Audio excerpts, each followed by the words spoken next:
Dear students, Namaste and welcome back to a new mathematics session. As we are going for our first term examination or half yearly examination on October 19th, we have to start our revision. And today is our first revision session, and we will be going for a quick revision of the chapter Relations and Functions. So let's have a review on the chapter Relation and Functions from the NCERT textbook. Relations and functions. The chapter is mainly dealing with two terms. One is relation and another one is function. So let's recall first the definition of relation. A relation R from a non-empty set A to a non-empty set B is a subset of the Cartesian product set A cross B. In class 11 you have already learned how you have to write the cross product. So a relation is a subset of the cross product. And here A is one set and B is another set is given. 1 is mapped with 3, 2 is related to 5, 3 is related to 7, 4 is related to 9. So let's recall how to write the domain, codomain and range. Here the domain is 1, 2, 3, 4, the first set. And the codomain is the second set, that is 1, 2, 3, 4, 5, 6, 7, 8, 9, 10, all the elements.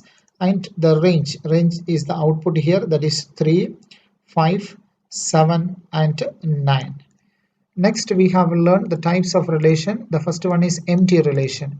If relation has no elements, it is called an empty relation. If a relation has no elements in it, then it is called an empty relation.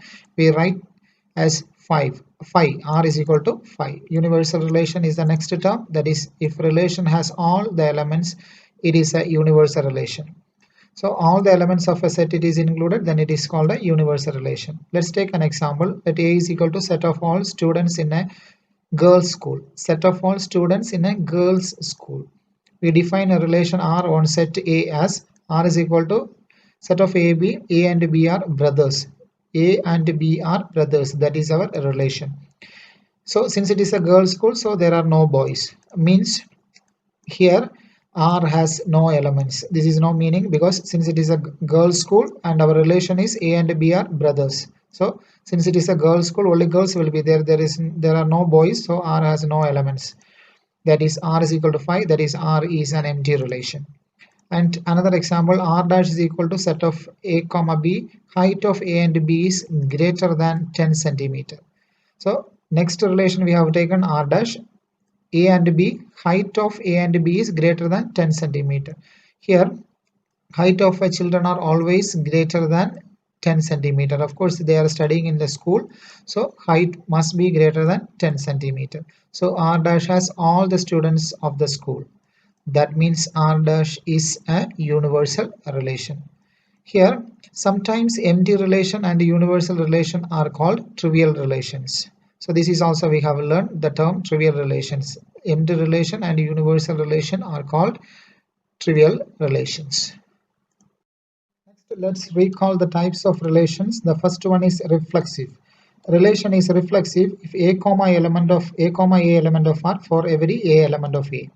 Symmetric in the sense relation is symmetric if A comma B element of R, then B comma A also must be an element of R. A comma B element of R in the sense B comma A also must be an element of R, then we can say that R is symmetric. Next is transitive. Relation is transitive if A comma B element of R and B comma C element of R, then A comma C element of R. AB and BC element of R in the sense A and C must be also an element of R. If a relation is reflexive, symmetric and transitive, then it is called an equivalence relation. This is a very important term, equivalence relation. If you want to prove a relation is equivalence relation in the sense, first we have to prove the relation is reflexive, symmetric and then transitive. Then these three conditions are satisfied, then we can say that the relation is an equivalence relation. Let's take an example. Let us define a relation R on set A is equal to set of 1, 2, 3 and relation is set of 1, 1, 2, 2, 3, 3, 1, 2, 2, 3 and 1, 3. This is simply an example. Relation is taken and here you can see 1. So 1 comma 1 is an element of R. Then if you take 2, 2 comma 2 is also an element of R, and if you take 3, 3 comma 3 is also an element of R. That means A comma A element of R for every A element of A. That condition is satisfied. So we can say that R is reflexive. And here next one, 1 comma 2 element of R, but 2 comma 1 is not an element of R. You can see here 1 comma 2 is an is an element, but 2 comma 1 is not an element. That means this condition is not satisfied. A comma b element of R in the sense b comma a is not an element of R. Therefore we can say that R is not symmetric. Next, 1 comma 2 element of R and 2 comma 3 element of R and 1 comma 3 is also an element of R. You can see these three. 1 comma 2 element of R, 2 comma 3 also element of R, then 1 comma 3 also an element of R. That means R is transitive. This condition is satisfied. Here conclusion we can write R is reflexive, transitive but not symmetric. If R is reflexive, symmetric and transitive, then we can say that this relation is an equivalence relation. Of course, this is not an equivalence relation because R is not symmetric. So the conclusion, if you want to write, we can write R is reflexive and transitive but not symmetric. Next, let's recall how to write the equivalence class. So here the equivalence class of a given relation is denoted by A within square brackets and is defined as equivalence class of A is equal to set of all elements related to A. That we have to write. That's all elements that are related to A. We have to write it in set notation. That is the equivalence class.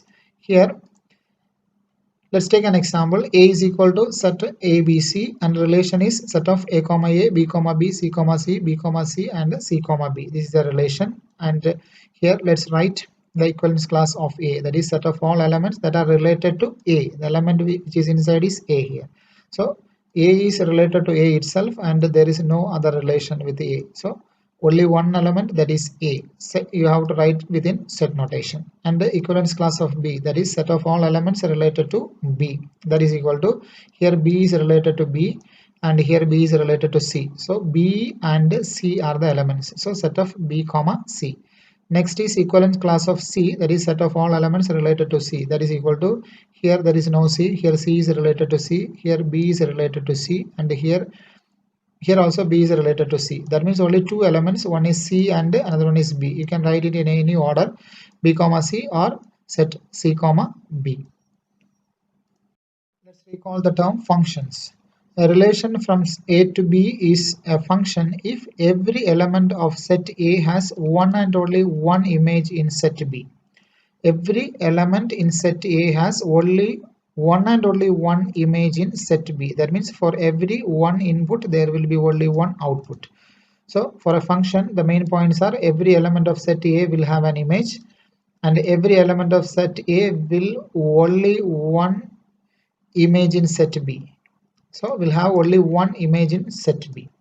So let's take an example. Let A is equal to ABCD and B is equal to some person's names are there. And here A and B are connected, relation is there. A is connected to Aman, B is connected to Baljinder, C is connected to Chandu and D is connected to Ekalavya. And here every element of set A will have an image. You can see here A is connected, B is connected, C is connected and D is connected. All the elements in A are connected. One element in B. And every element of set A will have only one image in set B. So when you check, A is connected to one person, B is connected to only one person, C is also connected to only one person and D is also the same. So we can say it is a function because the conditions are satisfied. Every element of set A will have an image. There is all these ABCDs are having only one image in B. So it is a function. Next, let's recall the types of functions. First one is one-one function.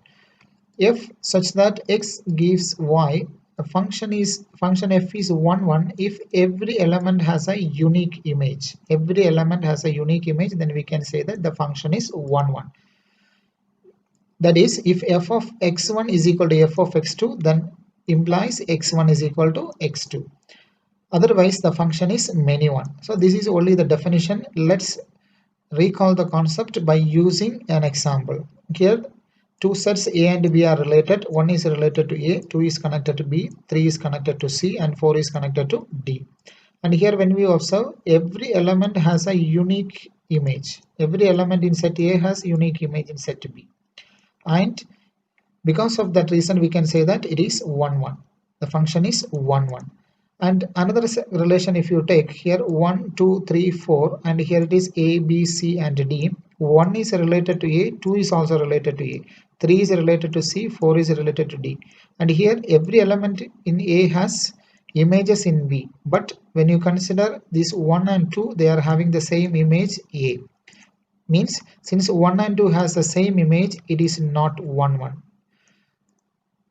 So how we have to check 1 1? So first we have to find out f of x1, or we have to assume for f of x1 and assume for f of x2, and we have to equate f of x1 is equal to x2. Then if you get x1 is equal to x2, then we can say that it is 1 1. Next is onto function. Here f such that x gives y, a function f is onto if every element of set y has a pre-image in set x.